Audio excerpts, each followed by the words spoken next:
I'm Madeline, 31, an events coordinator from Boston who just emptied my savings to help with my brother Ethan's wedding. After the celebration, I checked my account and found an additional $8,400 missing. When I confronted my family, my mother Diana just laughed in my face and said, "You can't do anything about it." My hands trembled as I reached into my bag and pulled out an envelope. "Don't worry about what happens next," I said calmly. Before continuing this story, let me know where you're watching from in the comments and hit that like and subscribe button if you've ever had to stand up to family. Growing up in the Hartwell family meant understanding your place in the hierarchy.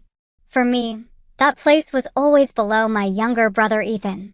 My parents, Richard and Diana Hartwell, owned a successful real estate development company in Boston, and from the moment Ethan was born, it was clear he was being groomed to take over the family business. I, on the other hand, was expected to marry well and host dinner parties. Very 1950s of them, I know. Our 5-bedroom colonial house in Brookline was filled with tension and expectations. My father's study was off-limits unless summoned, and my mother's perfectionism meant constant criticism of everything from my posture to my career choices. Even my childhood bedroom felt like a guest room, decorated to my mother's taste, not mine.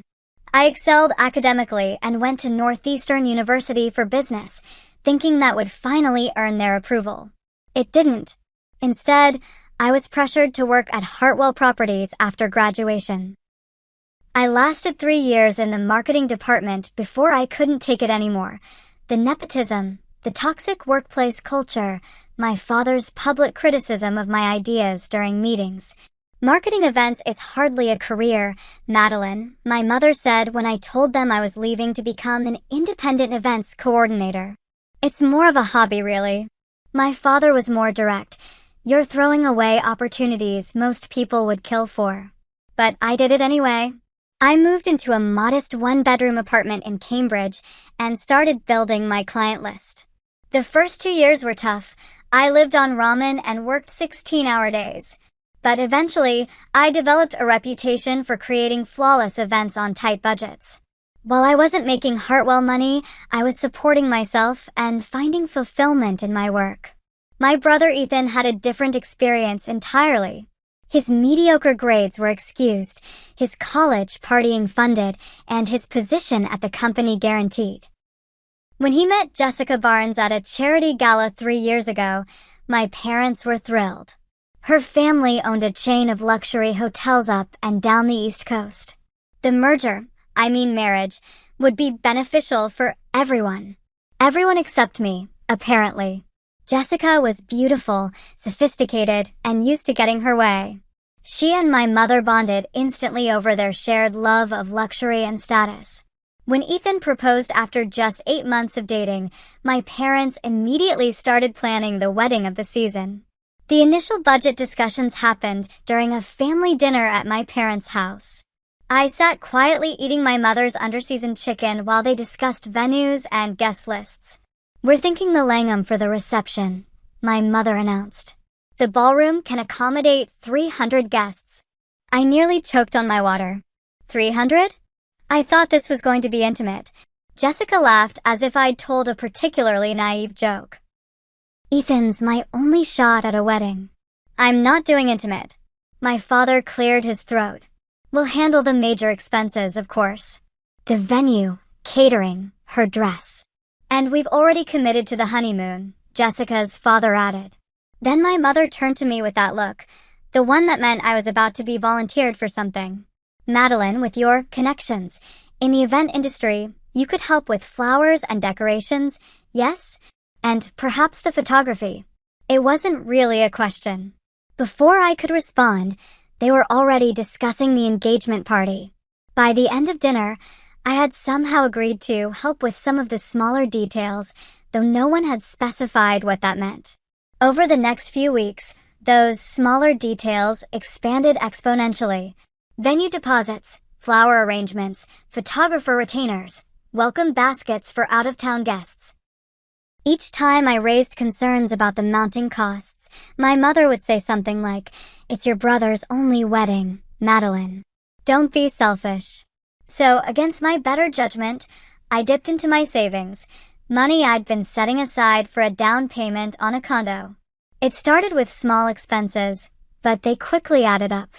5,000 became 10,000, and before I knew it, I had committed nearly all of my savings to Ethan and Jessica's perfect day. I told myself it was an investment in family relationships. That maybe, finally, my contribution would be recognized and appreciated. That this time would be different. I couldn't have been more wrong. As an events coordinator, I knew exactly how quickly wedding costs could spiral out of control. What I didn't anticipate was how my professional expertise would be simultaneously exploited and dismissed by my own family. Madeline, you said you could handle the flowers, right? My mother asked during one of our weekly planning meetings at her house. I had agreed to basic floral arrangements for the ceremony and reception tables. Nothing extravagant. Yes, I've contacted 3 florists for quotes based on the original plan we discussed. I replied, pulling out my planning binder. My mother exchanged a look with Jessica. Well, we've been thinking. Instead of simple centerpieces, what about full floral installations? Jessica saw something on Pinterest with suspended orchid garlands over each table. Wouldn't that be divine? The floral installation she was describing would cost at least triple what we had initially discussed. I took a deep breath. Mom, that kind of installation is extremely expensive. We're talking potentially thousands more than the budgeted amount. Jessica pouted. But it would be so beautiful. And you know how much this means to me and Ethan.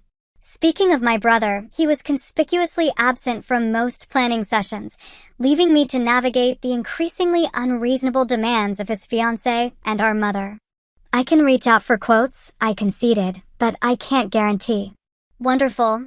My mother interrupted, already moving on to the next item. Now, about the venue deposit. They need it by Friday. I frowned.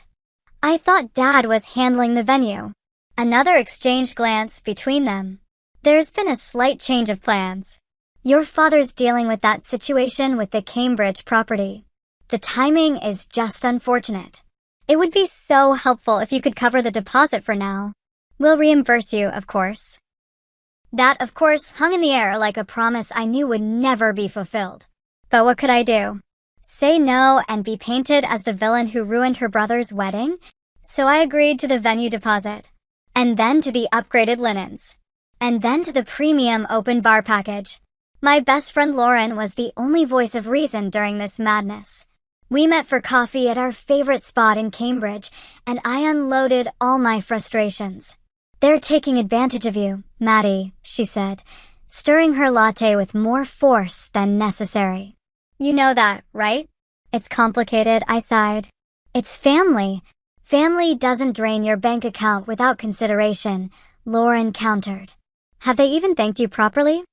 I couldn't answer because we both knew the truth. Instead of thanks, I received constant criticism. My ideas were pedestrian, my vendor recommendations not quite up to standard, my concerns about costs petty. To cover the mounting expenses, I started taking on additional clients, working nights and weekends. I coordinated corporate events, birthday parties, even a last-minute bat mitzvah. My apartment became a glorified storage unit for wedding samples and supplies. My social life dwindled to nothing. My health suffered as sleep became a luxury I couldn't afford. 2 months before the wedding, I sat on my bedroom floor, surrounded by spreadsheets and receipts, calculating exactly how much I had already spent. $21,786. Nearly all my savings gone. And there were still outstanding expenses to cover. With shaking hands, I transferred another chunk of money from my savings account to pay the balance for the custom cocktail hour ice sculpture my mother had decided was absolutely essential. As I confirmed the transfer, a wave of nausea hit me. What was I doing? At this rate, I'd have nothing left. The night before the wedding, I was still at the venue at midnight, directing the setup crew and solving last-minute crises. My phone buzzed with a text from my mother. Don't forget to pick up Jessica's mother's special diet breakfast by 7 a.m. Nothing with gluten. I hadn't slept properly in days.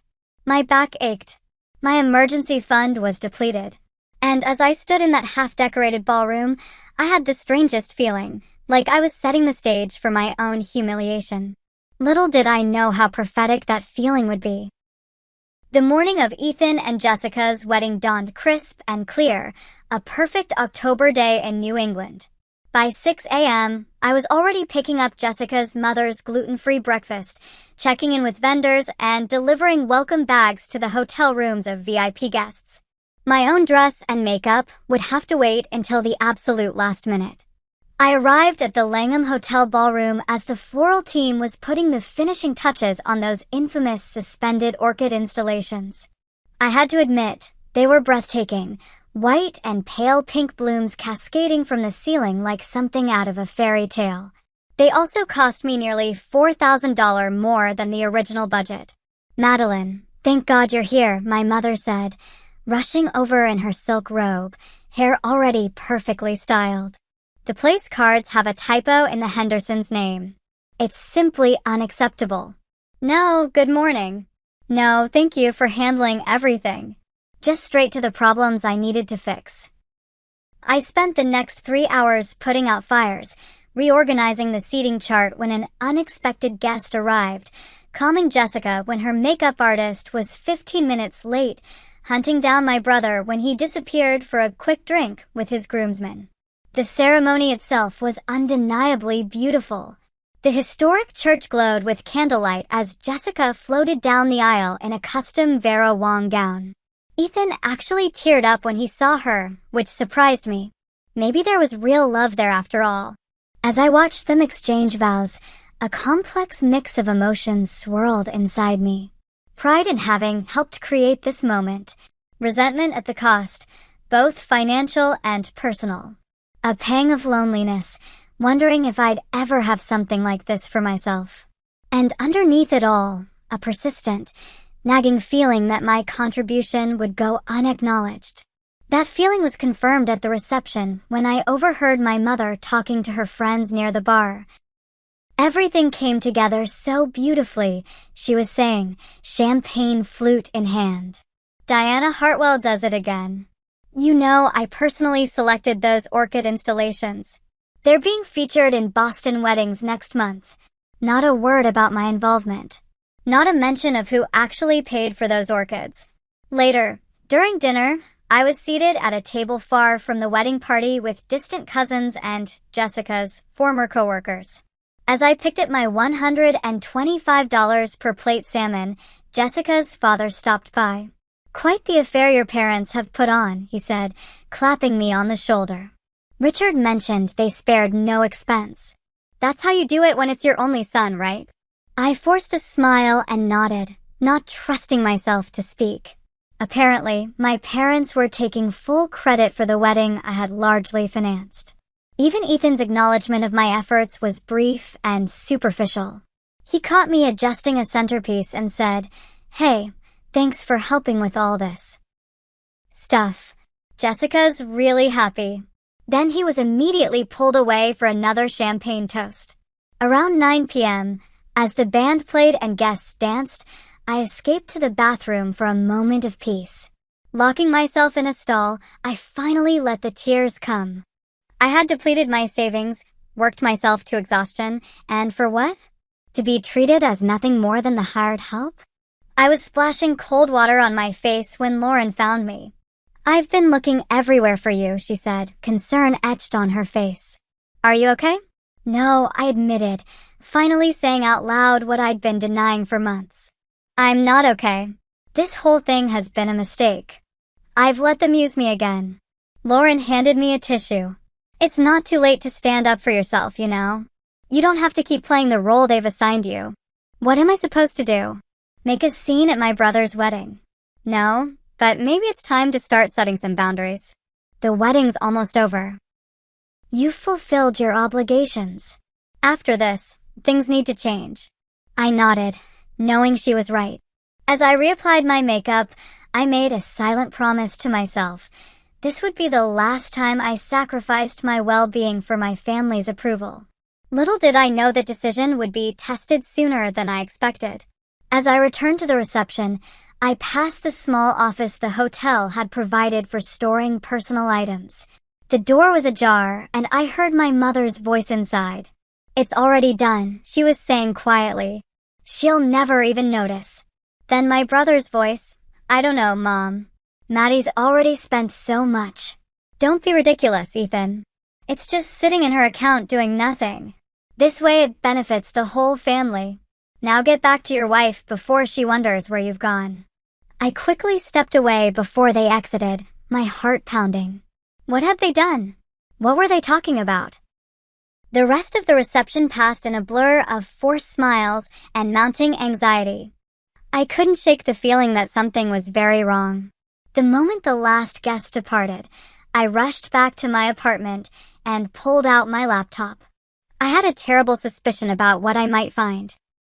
Sunday morning after the wedding, I woke up with a pounding headache and that persistent feeling of dread. I'd barely slept, tossing and turning as my mother's words echoed in my mind. "She'll never even notice."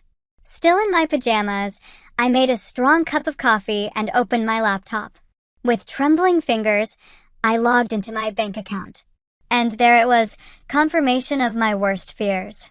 A transfer of $8,400 had been made from my savings account at 9:17 p.m. the previous night, exactly when I'd been hiding in the bathroom having my breakdown. The recipient? Diana Hartwell. The room seemed to tilt sideways. This couldn't be happening. I checked again, hoping it was some kind of mistake. But the transaction details were clear. Transfer to Diana Hartwell. Wedding.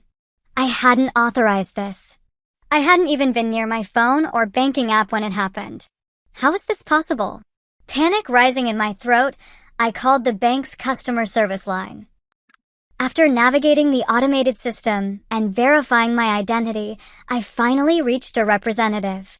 "I need to report an unauthorized transaction," I said, trying to keep my voice steady. "I see the transfer you're referring to," the representative said after reviewing my account. "It appears it was made through your mobile banking app using your credentials." "That's impossible. I wasn't even using my phone at that time." "Was your phone in your possession the entire evening, Ms. Hartwell?" I thought back. My small clutch purse had been left at the head table during dinner. I'd been running around solving problems, checking on vendors, making sure everything ran smoothly. Anyone could have taken my phone during that time. I'm not sure," I admitted. The representative explained that they could investigate the transaction as potentially fraudulent, but the process would take time. And since it appeared to have been authorized using my credentials, there was no guarantee the money would be returned. After hanging up, I sat in stunned silence for several minutes. Then, methodically, I began gathering evidence. I took screenshots of the unauthorized transfer. I pulled up text messages showing that I was nowhere near my phone at 9:17 p.m., messages to the band leader at 9:08 p.m., and to the venue coordinator at 9:25 p.m. Then I remembered something else. My banking app required either my fingerprint or a PIN for transfers. Neither of those would be easy to bypass unless someone knew my PIN. And then it hit me. My PIN was Ethan's birthday, a number my mother would obviously know. As the pieces fell into place, I felt physically ill. My own mother had stolen from me. And based on the conversation I'd overheard, my brother was at least aware of it, if not directly involved. With shaking hands, I called Lauren. "They stole from me," I said when she answered, my voice breaking. "My own family stole over $8,000 from my account." "What?" Lauren's shock came through clearly. "Maddie, are you sure?" I explained everything. The unauthorized transfer, the conversation I'd overheard, the timing. "You need to confront them," Lauren said firmly. "And you might want to talk to a lawyer first." She was right. I had a law school friend, Sophia, who practiced family law. I texted her immediately, and she agreed to meet me for coffee that afternoon. In the meantime, I continued gathering evidence, downloading bank statements for the past 6 months, compiling a list of all the wedding expenses I'd covered, retrieving emails and texts that showed the escalating financial demands. Sophia listened carefully as I laid out the situation, occasionally taking notes. "This is straightforward theft, Madeline," she said when I finished. "The fact that their family doesn't change that. You have several options, from filing a police report to sending a formal demand letter. The question is, what outcome do you want?" I hadn't really thought about that. What did I want? My money back, obviously. But beyond that, I want them to acknowledge what they did, I said slowly. I want them to understand they can't treat me this way anymore. Sophia nodded. Then we start with a strongly worded letter demanding the return of all funds, including the unauthorized transfer and potentially the wedding expenses you were pressured into covering. We'll make it clear that failure to comply will result in legal action and potentially criminal charges for theft and fraud. She helped me draft the letter, careful to include specific amounts, dates, and a detailed account of the unauthorized access to my banking app.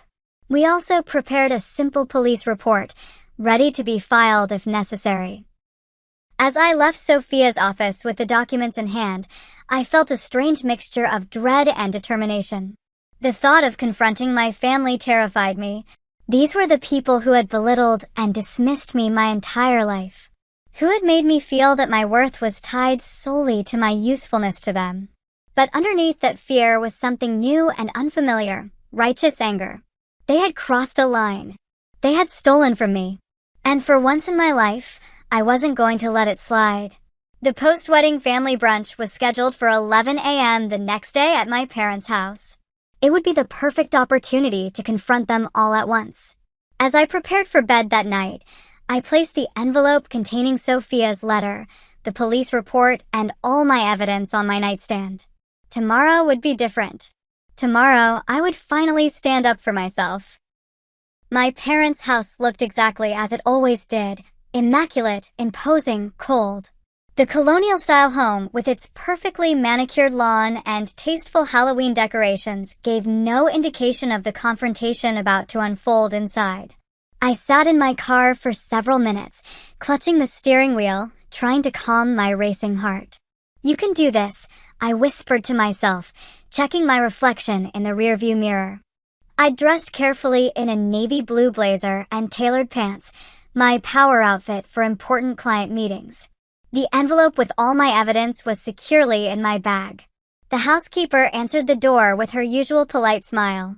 "They're in the sunroom, Miss Madeline." I could hear the cheerful chatter and clinking of mimosa glasses before I even entered the room.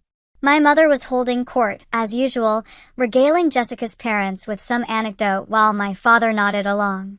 Ethan and Jessica sat close together on the love seat, looking tired but happy. No one seemed to notice me at first.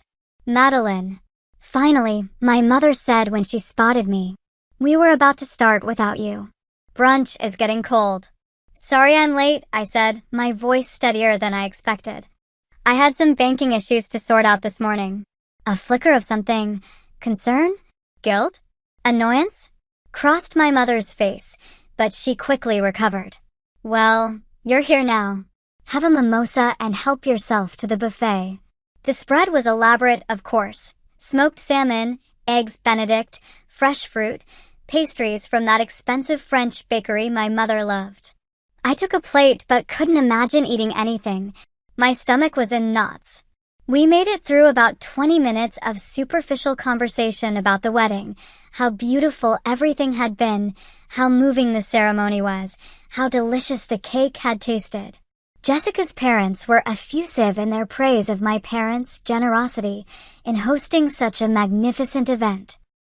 "Well," my mother said, preening under the compliments, "nothing but the best for our only son." That was my opening. "Speaking of the best," I said, setting down my barely touched plate, "I noticed something interesting when I checked my bank account this morning." The room didn't exactly fall silent, but there was a subtle shift in the atmosphere. My father glanced up from his newspaper. Ethan suddenly became very interested in his coffee. "There was a transfer made last night," I continued, looking directly at my mother. "During the reception. $8,400 from my account to yours, Mom. Jessica's parents exchanged uncomfortable looks. I'm not sure what you're talking about, Madeline, my mother said, her voice light but her eyes warning. I think you know exactly what I'm talking about. Someone took my phone during the reception, accessed my banking app, and transferred money to your account without my knowledge or permission. My father cleared his throat. Perhaps this isn't the appropriate time or place for this discussion. When would be appropriate, Dad? When I'm not around. When you can discuss it without me, like you've been doing throughout this entire wedding process. Jessica's mother stood up awkwardly. Perhaps we should give your family some privacy. No, please stay, I said. I'd like witnesses for this conversation. My mother's face hardened. You're being ridiculous and dramatic, as usual. If there was a transfer, I'm sure it was something we had previously discussed for the wedding expenses. We never discussed an additional $8,400. And we certainly never discussed you accessing my accounts without my permission. Madeline, my father cut in, his businessman voice activated. Your mother and I have spent a fortune on this wedding. If there were additional expenses that needed to be covered, I'm sure it was simply a miscommunication. A miscommunication? I pulled out my phone and pulled up the screenshots. This was a deliberate transfer made while I was busy working at the reception. I have evidence that I wasn't even near my phone when it happened. Ethan finally spoke up. Maddie, I'm sure it's just a misunderstanding. Mom probably thought. Stop, I interrupted. I heard you two talking last night in the office. I heard Mom say she'll never even notice, and you expressing concern about how much I'd already spent. My mother's face went from defensive to cold in an instant. Fine. Yes, I made the transfer. That money was needed for the honeymoon upgrade. We discussed adding the private island excursion, remember? Someone had to pay for it. And that someone had to be me? Without my knowledge or consent. Oh, please, my mother scoffed, setting down her mimosa glass with a sharp clink. It's not as if you're using that money for anything important. Meanwhile, this was your brother's special day. I've already contributed nearly $22,000 to Ethan's special day, I said, my voice rising despite my best efforts to stay calm. Money I'd been saving for years for a down payment on my own home. Jessica's eyes widened. 22,000? I thought. She turned to Ethan, confusion evident on her face. My mother waved her hand dismissively. Madeline likes to exaggerate. She helped with a few minor details, that's all. That's when I pulled out the folder from my bag and slapped it on the table, making the plates rattle. I have receipts for every single expense. The floral installations? Me. The welcome baskets? Me. The photographer? The cocktail hour upgrades? The linen rentals? All me. My father frowned, reaching for the folder. Let me see that. And now, I continued, my voice shaking with suppressed rage. Now you actually stole from me. You took my phone, used my banking app, and transferred money without my permission. That's theft, Mom. That's fraud.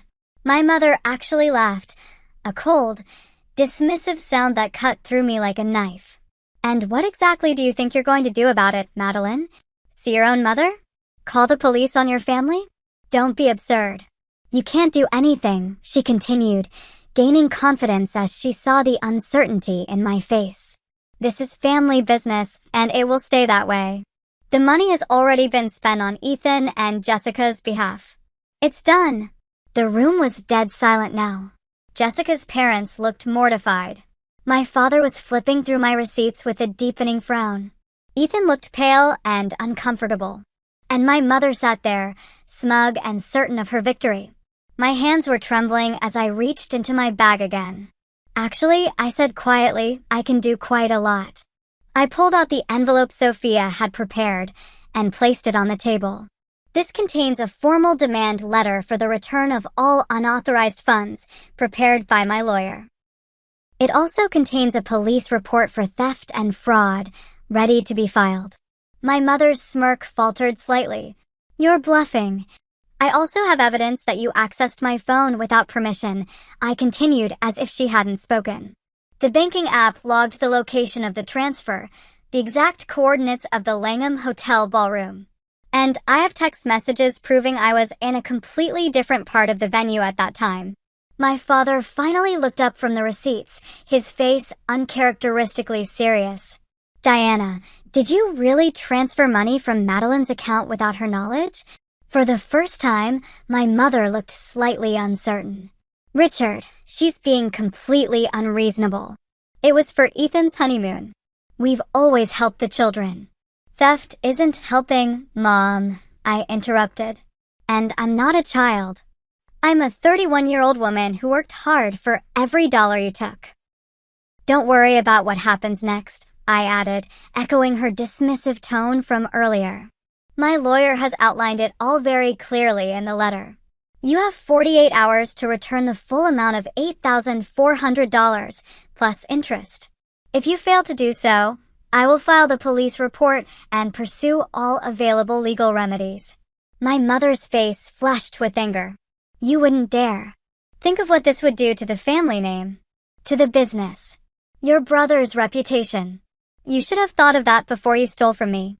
My father was now reading the lawyer's letter, his expression growing more grave with each line. Diana, this is serious. They're threatening criminal charges. It's a bluff, my mother insisted, but her voice lacked its usual confidence. It's not a bluff, I said, standing up. And there's one more thing you should know. The Langham has security cameras in all hallways. I've already requested the footage from last night showing who entered and exited the office where my purse was kept. That should provide interesting viewing for the fraud investigators. Ethan finally found his voice. Mom, did you really take Maddie's phone and transfer money without asking her? My mother glared at him. I did what was necessary for your honeymoon. Your sister was being difficult about the additional expenses. Difficult? I repeated incredulously. I spent my entire savings on this wedding. There was nothing left to give. You spent that much? Ethan looked genuinely shocked. Mom told me you were just helping with a few small things. That most of it was coming from them and Jessica's parents. Well, she lied, I said bluntly. Just like she's been lying to everyone about who really paid for this wedding. Jessica suddenly stood up, looking distressed. I had no idea, Madeline. Truly. I would never have asked for so many upgrades if I'd known you were paying for them personally. She turned to my mother, anger flashing in her eyes. You told me her company was covering most of it as a portfolio builder. That she wanted to use our wedding to attract high-end clients.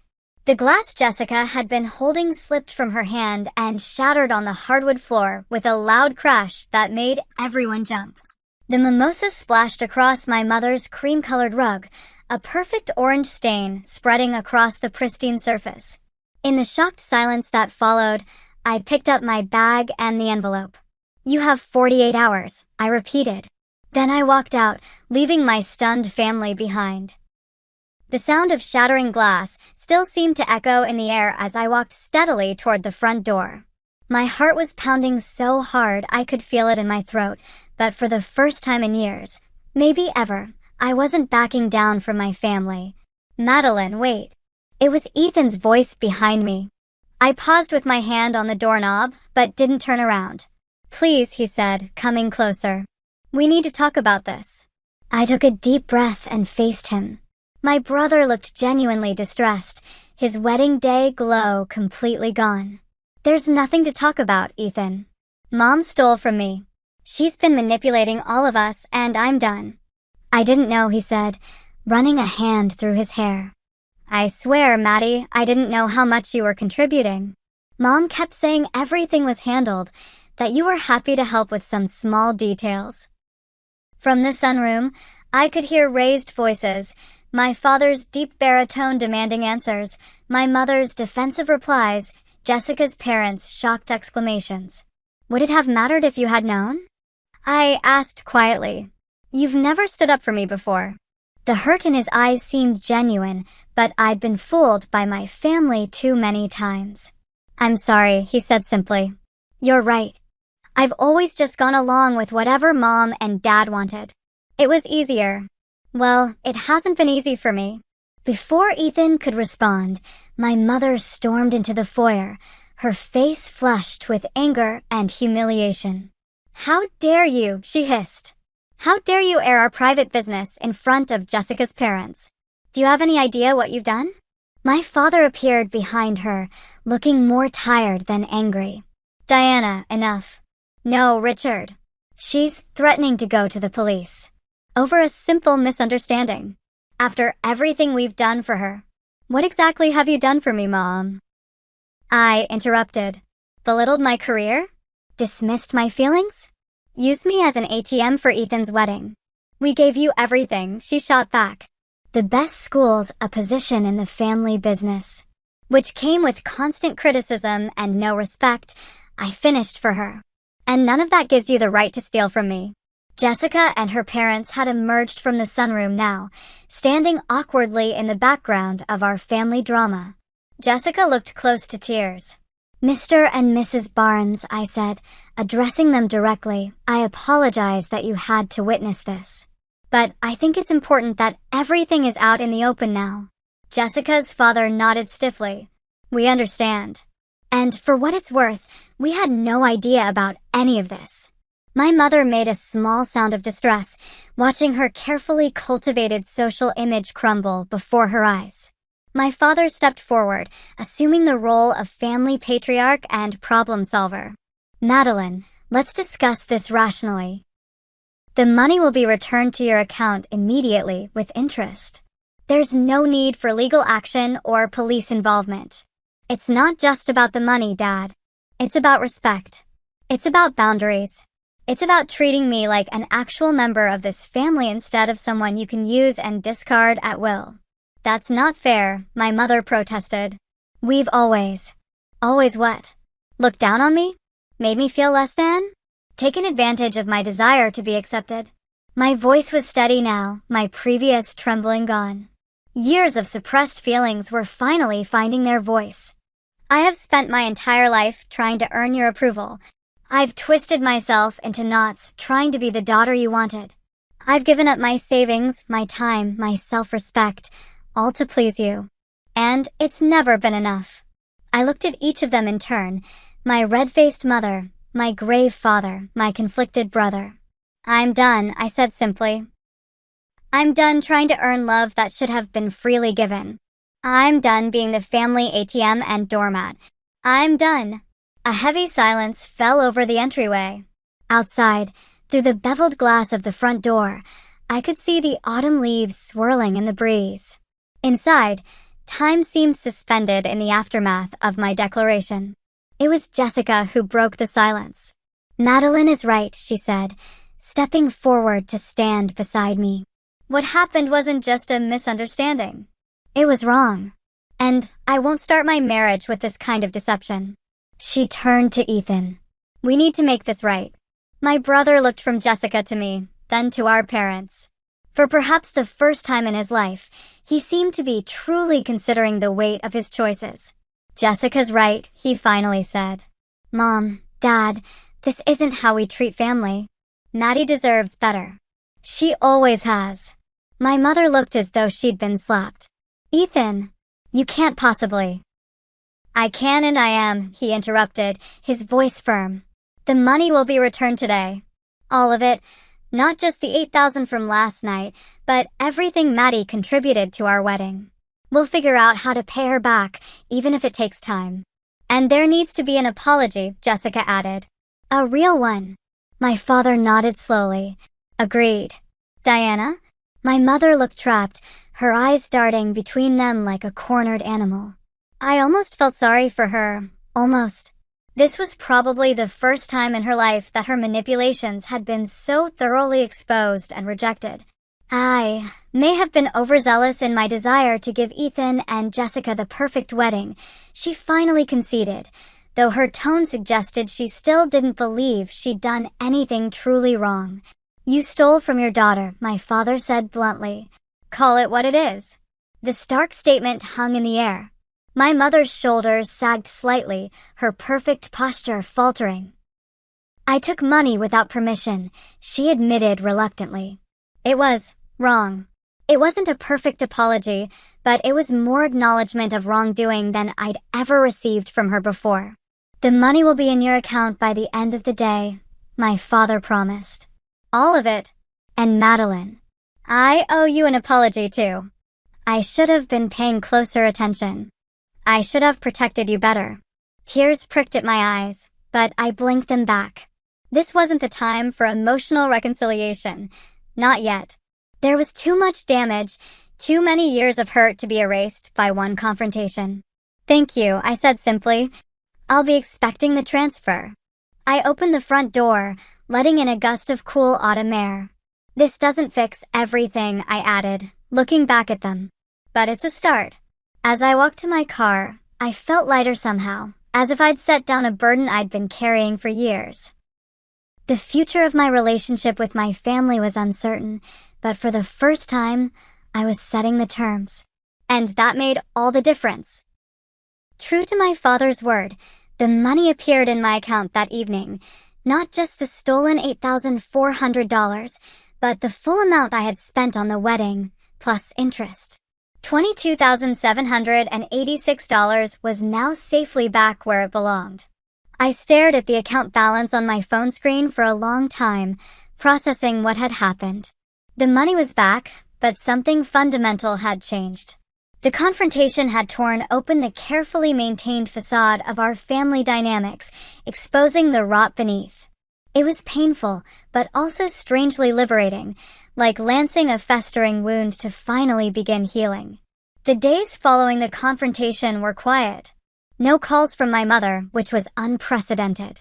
My father sent a brief, formal email confirming the transfer and suggesting we take some time before discussing things further.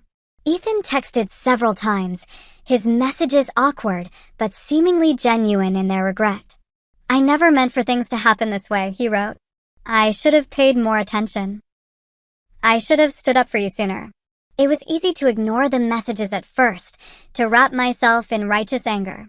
But as the days passed, I found myself considering the possibility that this rupture might actually lead to something better, not just for me, but for all of us. A week after the confrontation, I made my first appointment with Dr. Bennett, a therapist Lauren had recommended. "Family dynamics don't develop overnight," Dr. Bennett said during our initial session, "and they won't be resolved overnight either. But recognizing the patterns is the first step toward breaking them." Over the following weeks, our sessions helped me understand how deeply I had internalized my family's treatment of me. How I had come to believe that my value was tied to my usefulness to others. How I had accepted as normal what was actually emotional manipulation and financial exploitation. "You're describing classic golden child and scapegoat dynamics," Dr. Bennett explained. "Your brother was elevated while you were devalued, creating an unhealthy system that served your parents' needs but damaged both you and your brother in different ways." It was difficult work examining these painful patterns.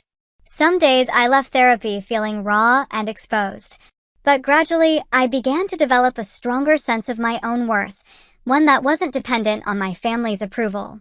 Lauren was my rock during this period of transformation. She checked in daily, celebrated my small victories, and listened without judgment when I needed to vent. "I'm proud of you," she told me over dinner one evening, about a month after the confrontation. "Do you realize how much courage it took to do what you did? Most people never find the strength to stand up to their family like that." I smiled, feeling a warmth that had nothing to do with the glass of wine in my hand. "I couldn't have done it without you." "Sure you could have," she countered. "But I'm glad you didn't have to." Professional changes followed the personal ones. With my savings restored, I finally had the security to be more selective about my clients. I focused on working with people who valued my expertise and respected my boundaries, a novel concept after years of family conditioning. 3 months after the wedding, I launched my own boutique event planning business, specializing in meaningful celebrations on moderate budgets. My tagline, "Extraordinary moments don't require extraordinary spending," was a subtle rebellion against the excess I'd been forced to participate in for Ethan's wedding. My mother finally called about 2 months after the confrontation. The conversation was stiff and careful, nothing like our usual dynamic where she dominated and I acquiesced. "Your father and I have been doing some reflecting," she said, the words clearly difficult for her. "We've started seeing a family therapist. She suggested I reach out." I was surprised, but cautiously optimistic. "That's good to hear. She says we have unhealthy patterns, that we've been unfair to you." Each admission seemed painfully extracted.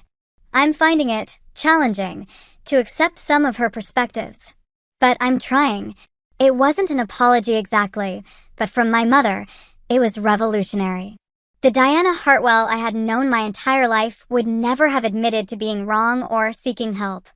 "I appreciate you telling me this," I said carefully. "I've been seeing someone too. It's been helpful." We talked for about 15 minutes, the conversation awkward, but less combative than any we'd had in years. Before hanging up, she hesitantly asked if I might be willing to join them for a family therapy session sometime in the future. I told her I would consider it, and was surprised to realize I meant it. Ethan and Jessica returned from their honeymoon to a very different family situation than the one they'd left. They invited me to dinner at their new apartment about a week after they returned. "I've been doing a lot of thinking," Ethan said as we sat around their dining table, "about how I've benefited from the way Mom and Dad treated us differently. I never questioned it because it worked in my favor." "I'm sorry, Maddie." Jessica reached over and squeezed his hand encouragingly. "We both are," she added. "And we want you to know that in our home, you'll always be respected and valued." Their words touched me more deeply than I had expected. The carefully constructed wall of resentment I had built against Ethan began to show its first cracks. As the holiday season approached, I made the decision to break tradition for the first time in my life. Instead of attending the formal Hartwell family Thanksgiving dinner, I accepted an invitation from Lauren to join her family at their lake house in New Hampshire. The contrast couldn't have been more stark. Where Hartwell Thanksgivings were rigid affairs with perfect table settings and stilted conversation, the Sullivan family gathering was chaotic, warm, and genuine. Lauren's parents welcomed me as if I were another daughter. Her brothers argued good-naturedly about football. Her grandmother insisted on teaching me her secret recipe for cranberry sauce. "So this is what normal families are like," I whispered to Lauren as we helped clear the dinner dishes. She laughed. "Trust me, we have our own brand of dysfunction. It's just a little less intense than yours."